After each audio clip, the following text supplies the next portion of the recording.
to the Stitch Along. I'm your host Mikey, and today we are going to begin our journey, and we're starting with our first panel, which is the moss stitch. The panel will be 15 inches wide by a total of 50 inches long. And there's a color sequence here that will take you through 60 rows, and you'll repeat it one more time and then one more time after that. And once you have that done, you're going to find this is actually going pretty quickly because you're just looking for the spaces, and it's just a matter of one row is one thing, the next row is another. So it's a 2-row repeat if you want to look at it from that point of view.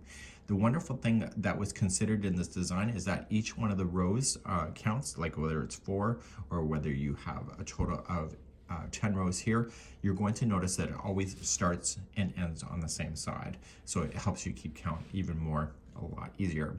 I'd recommend that you weave in your ends as you go, and we're going to begin our journey in just a few moments. Let me show you the repeating section right now.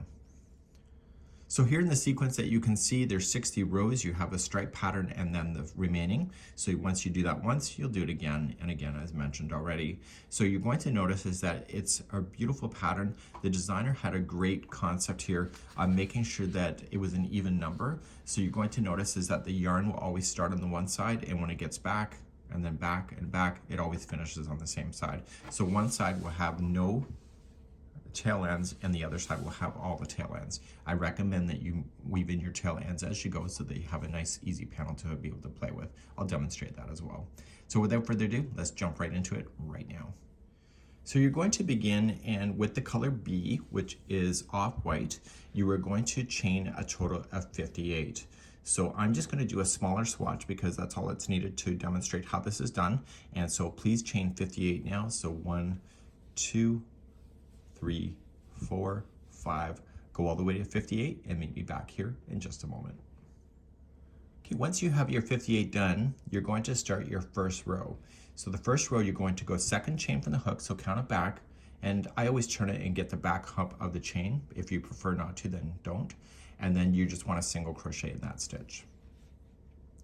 You're then going to chain 1, and you're going to skip 1 chain and single crochet into the next.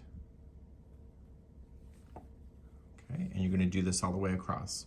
So chain 1, skip 1 chain, and single crochet the next. Please go all the way across for row number 1. So I'm coming all the way to the end, and the sequence stays in line, and so you'll see that there's spaces in between the single crochets. This is considered one of 4, which is the first 4 rows of your pattern. And now we're going to turn our work and do rows number 2, and row number 2 and 3 is the repeating for the whole section, generally speaking. So let's begin row number 2. In row number 2, we're going to carry on with the moss stitch, but we have to shift it slightly on the edges. So we're going to begin, and we're going to chain 1, and you'll single crochet in the first single crochet that you see right below. To get the offset to happen, you're going to have to single crochet into this chain 1 space. So on row number 2, whenever you hit it, you're always going to have 2 single crochets in a row after, or when you start an edge and also when you finish. You're now going to do the moss stitch again. So you're going to chain up 1, skip the next single crochet, and just jump right into the next space and single crochet.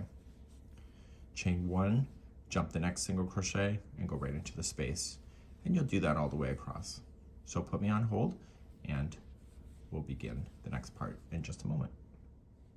So for those that are ready to finish the row, you chain 1, and you're going to come into the last space before the end, and you'll single crochet. And as I mentioned, that the row 2 will have this one already filled in, and you just have to single crochet the last. So there's 2 single crochets in a row without any spaces on the end of that as well. Let's turn our work and begin row number 3. Let's do number 3. So we're turning, we're chaining 1, and we're going to single crochet in the first. And you're going to notice, if you look below, that the space is right here. So you have to chain 1 before you can jump there, and then just go on in. Okay, and now you can just moss stitch over. So chain 1, go to the next space, and do all that all the way over to the other side. So put me on hold, and I'll meet you at the end of the row in just a moment.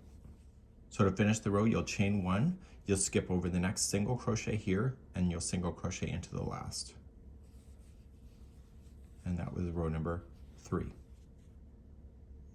So let's turn and work and begin the next row, which is another row number 2, and I want to show you how to change out your yarns. So going back to row number 2, you're chaining up 1, you'll single crochet in the first, and you notice that there's a space immediately, so you're going to fill in that space and then chain 1, jump the next single, and go right into the space. So the work is telling you what to do next, if you want to look at it from that perspective, and you're going to go all the way across, and this is the 4th row, which would then conclude this color. So you're going to come right on over into the space right before the edge and single crochet in. Okay, so what you want to do before you finish that, because you want to change the color, we're going to go to the lush color, and that's in the variegated next. So what I recommend is that create a slip knot and just throw it onto your needle and pull that through. And then you can trim your white, leave it long enough that you can put it through a tapestry needle later. And now you're going to begin 4 rows of this color, and that's as per the sequence. I highly recommend that you download the pattern so that you can get the whole sequence, because there's 60 rows, but it's an easy repeating to be able to understand too. So then you'll chain 1 and you'll start the next row, which is row number 3. And so you want to single crochet in the first one. You know that there's a single next, so you're going to have to jump over it. So chain 1 and then jump right into the space. So in the sequence of this one here, so chain 1 and jump, you just have to keep on going and do 4 more rows, or like 4 rows of this color here, and then change it back to white. So what I'm going to do is that I'm going to do the 4 rows of this color, and I'll meet you back here to show you how to weave in the ends on the ends here, and we're going to continue that in just a moment. So I've now just finished my 4 rows, so I'd have to change it to white to keep the sequence. So we'll talk about more of the sequence in just a bit, but what I want to do is that I want to show you how to weave in these ends. So I'm just going to pull a large loop here, and so I would weave in the ends as you go, because it'll make your life a lot easier. Because you'll have a 50-inch panel and you'll have quite a few tail ends. So if you weave it in as you go, it's less stress later. So then I just like to turn it, and I want to focus just on the edge. So just coming down into the edge itself, stay within the same color, so don't take the white through any other colors. Okay, so you didn't want to go up. So just coming down. And then you can just tighten up that joint a little bit, go in a different spot, going back up.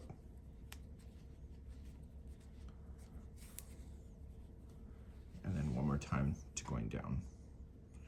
If you need to think that you want to put in a knot, you can, but you probably don't need to. So back and forth 3 times is the magic key. If you want to go 4, it's up to you. So you want to do that with any of the tail ends that you have, so that you can work that out. In week number 2, you're going to notice when we do the waterfall stitch, I'm going to ask you not to weave in any tails and leave it to the end when we start joining things, because there's a secret technique I want to show you, and it's through experience. So I want to also do this one here, and then I just want to weave it up like that. Okay, so keep it locked in. There's a slip knot here, so we know that's already knotted, so you're really just taking care of the loose straggler at the end so that it gets in. So some people just weave it in with a crochet hook, but this is the better solution because it should not weasel its way out. Make sure you kind of break apart the plies, and that will be much better for you. And then you can safely trim that down, and do that with all of your tail ends, including the first tail here, and making sure that you have it really quite nice. So let's go over the sequence one more time, and you can also see it in the download. Here's the sequence. We created the first 4 rows on camera with you, with B, what was the off-white, and then with D, which is the color of the lush, we did 4 rows, and I did that on camera that you saw. So that was the first time that we have to do that. We have to do it a total of 3 times. So you can see when you look at here, you see that it's done once, twice, and 3 times. So once that is done, you'll have 24 rows complete. Then with the color C, which will be the raspberry, you're going to have 10 rows. With the color B, which is off-white again, you'll have 4. With the color C, okay, that is with the raspberry, you'll have 4 rows. And with D, which is the lush, you'll have 10 rows. And then with B, which is off-white again, you'll have 4 rows. And then finally with C, with raspberry, you'll have 4 rows, and that takes you through the whole sequence. And you want to do that sequence a total of 3 times. So once that's done once, do it again and again. And this is what you'll find on the download. So next time you see me, we're going to be moving on to week number 2. You'll probably realize that this goes a lot faster than you may think, and I think that you'll have a good time doing it. So get this homework done, and we'll see you next week here on the Stitch Along with our friends at JOANN.com. We'll see you again real soon.